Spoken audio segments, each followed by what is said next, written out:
ये कहानी है आलमपुर गांव की। उसी गांव में राजू नाम के एक आदमी की एक पेप्सी की दुकान थी। हर कोई पेप्सी पीने राजू की दुकान में ही आया करता था। इसमें राजू की दुकान को बहुत फायदा होता था। उसकी दुकान बहुत चलती थी। इस बात से वहाँ का व्यापारी बहुत जलता था, क्योंकि उसकी दुकान से ज्यादा राजू की दुकान चलती थी। एक दिन, आओ आओ, ठंडी ठंडी पेप्सी पियो। जो एक बार पिएगा बार बार आएगा। अरे अंकल, बड़े बड़े शहरों में भी आपकी दुकान जैसी पेप्सी नहीं मिलती। आपकी पेप्सी का तो जवाब ही नहीं। आपको पता है, मेरे सारे दोस्तों को आपके यहाँ की ही पेप्सी पसंद है। अरे बेटा, ये तो सब आप लोगों का प्यार है, जिस कारण मेरी ये दुकान इतना चलती है। धीरे धीरे राजू की दुकान अब शहरों में भी मशहूर होने लगी। राजू की एक बेटी थी, गोरी, जो रोज स्कूल की छुट्टी होने के बाद अपने पापा की दुकान में हाथ बटाने को आती थी। राजू की बेटी बहुत सीधी थी। पापा, मैं आ गई। अरे वाह, मेरी प्यारी बेटी आ गई। खाना खा लिया? भूख तो नहीं लगी ना? भूख लगेगी तो बता देना, ठीक है? नहीं पापा, मैं घर से खाना लाई हूँ। चलो बढ़िया। चलो तुम यहाँ पे बैठ जाओ, और कुछ भी चाहिए हो तो बता देना, ठीक है? ठीक है पापा। एक दिन व्यापारी ने राजू की बेटी को उसके स्कूल के रास्ते से अगवा करने का सोचा, पर गांव के लोगों की भीड़ के कारण वो नाकाम रहा। राजू और उसकी बेटी रोज की तरह दुकान बंद करके घर जा रहे थे। तभी शहर से कुछ लोग एक बड़ी सी गाड़ी में आते हैं और राजू को रोककर बोलते हैं, अरे भैया, ये पेप्सी की दुकान कहाँ है? भैया, अब तो दुकान बंद हो गई। अरे भैया, हम तो शहर से आए हैं खास पेप्सी पीने के लिए। सुना है आपके यहाँ की पेप्सी पूरे इलाके में मशहूर है। आओ भैया आओ, आपको खाली हाथ भेजना सही नहीं होगा। वैसे तो मैं अपनी दुकान बंद कर चुका था, लेकिन आपके लिए खोल देता हूँ फिर से। दुकान खोल के राजू उन्हें पेप्सी देता है। अरे वाह भाई, क्या पेप्सी है! जितना सुना है उससे भी कई गुना ज्यादा स्वादिष्ट है। यह तो शहर जाके सबको आपकी दुकान के बारे में बताऊंगा। बहुत बहुत धन्यवाद भाई साहब। ये सब व्यापारी दूर खड़ा होकर देख रहा था। वो अपने घर जाके ये सब अपनी पत्नी को बताता है। अरे तुम यहीं खड़े रहोगे या कुछ करोगे भी? देखो उस राजू को, उसने कितनी तरक्की कर ली है, और तुम हो कि बस नाम के बड़े व्यापारी बन के रह गए हो गाँव में। अरे ये राजू इतना छोटा काम करता है और मैं एक बड़ा व्यापारी हूँ, फिर भी मेरा काम और नाम इतना नहीं है। अरे तुम बस खाना खा लो और राजू पूरे गांव क्या शहर में कब्जा कर लेगा, पैसे कमाकर। अगली सुबह व्यापारी गांव से निकलकर शहर के लिए जाता है और देखता है कि राजू की दुकान पर बहुत भीड़ है। व्यापारी की नजर उसकी बेटी पर पड़ती है। वे इस मौके का फायदा उठाकर उसकी बेटी को अगवा कर लेता है। राजू अपनी दुकान पर अपनी बेटी का इंतजार ही कर रहा था। इतना समय बीत गया, अभी तक गौरी नहीं आई। हर दिन तो इतने समय तक आ जाती है। हे भगवान, बस उसे कुछ हुआ ना हो। तभी कुछ लोगों ने बताया कि राजू की बेटी को व्यापारी के साथ गाड़ी में जाते हुए देखा था। राजू ये सोचकर बहुत चिंतित हुआ। रात को दुकान बंद करने के बाद राजू अपनी बेटी को ढूंढने के लिए निकला, पर उसे अपनी बेटी पूरे गाँव में नहीं मिली। तब राजू बहुत चिंतित हुआ। बेचारा थक हार के अपने घर वापस चला आया। अगले दिन राजू ने सुबह गांव के सभी लोगों को इस बारे में बताया, पर गांव के लोगों ने कोई सुझाव नहीं दिया। बेचारा राजू अपनी दुकान की ओर चला गया। राजू दुकान खोल रहा था, तभी सेठ वहां आता है और बोलता है, तेरी बेटी मेरे पास है। मालिक, मालिक, हम लोग तो बहुत गरीब हैं, हमें छोड़ दो। हमने क्या गलती कर दी है? मुझे माफ कर दो और मेरी बेटी को छोड़ दो मालिक, मेरी बेटी को छोड़ दो। तो चुपचाप अपनी पेप्सी का राज बता दे, वरना तेरी बेटी को इसकी कीमत चुकानी पड़ेगी, समझ गया? ठीक है, ठीक है, आप जो बोलोगे मैं वो ही करूँगा। आप मुझे मेरी बेटी दे दे, मेरी बेटी दे दो।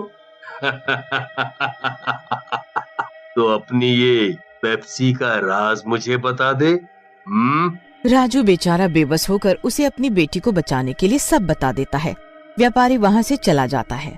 राजू अपनी बेटी को वहाँ से ले आता है। व्यापारी भी अपनी दुकान राजू की दुकान के सामने ही खोल लेता है। पर व्यापारी की दुकान पर कोई भी पेप्सी लेने नहीं आता। सब राजू की दुकान से ही पेप्सी लेते। व्यापारी ये सब अपनी पत्नी को घर जाके बताता है। अरे तुम ये सभी करना, और कुछ तो बाकी तुमसे होगा नहीं। तुम तो बड़े व्यापारी हो, एक छोटी सी दुकान भी नहीं संभाल सकते। अरे रहने दो, मैं ही कुछ करती हूँ। उसकी पत्नी उसे एक सुझाव देती है। अब देखते हैं वो हमसे ज्यादा अमीर कैसे बनते हैं।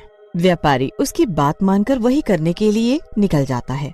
व्यापारी राजू से चिढ़ने लगा। अगले दिन व्यापारी राजू और राजू की बेटी को मार देता है और उनकी दुकान पर कब्जा कर लेता है। अब राजू और राजू की बेटी भूत बन गए और ये सब देख रहे होते हैं और देखते हैं कि उनके साथ कितना गलत हुआ। गांव के सभी लोग व्यापारी के दुकान से पेप्सी पीते। राजू की दुकान पर बहुत भीड़ लगा करती थी, पर अब राजू की दुकान पर कोई नहीं आता। राजू और राजू की बेटी इस बात का बदला लेने के लिए व्यापारी की दुकान पर आने लगे। सभी लोगों की पेप्सी में कुछ वो मिला देते ताकि कोई भी उससे पेप्सी ना ले ले। गांव के लोगों के पेट में दर्द होने लगा व्यापारी की पेप्सी पीने से। राजू की पेप्सी ही अच्छी थी, न जाने राजू कहाँ गया। काफी दिनों से राजू और उसकी बेटी गौरी नहीं दिख रही। दोनों ठीक तो है ना, पता नहीं कहाँ चले गए। तभी राजू का भूत अपनी दुकान पर आता है और राजू ने अपना मुंह ढक कर रखा होता है ताकि उसे कोई न पहचान सके। राजू आवाज मारता है, आओ आओ, ठंडी ठंडी पेप्सी, आओ चले आओ, आओ आओ। गांव के सभी लोग उसकी दुकान पर पहुंच जाते हैं। व्यापारी ये सब देख के सोच में पड़ जाता है। अरे इन गांव के लोगों को कैसे बताऊं कि इन दोनों बाप बेटी को तो मैं कब का मार चुका हूँ, तो ये वापस कैसे आ सकते हैं। व्यापारी की दुकान पर राजू की बेटी जाकर अपना जादू करने लगती है। उसकी दुकान पर जो कोई भी आता वो उसको मारती। वे डर के भाग जाता। व्यापारी इस बात से परेशान होकर अपने घर जाता और रात ज्यादा हो गई थी।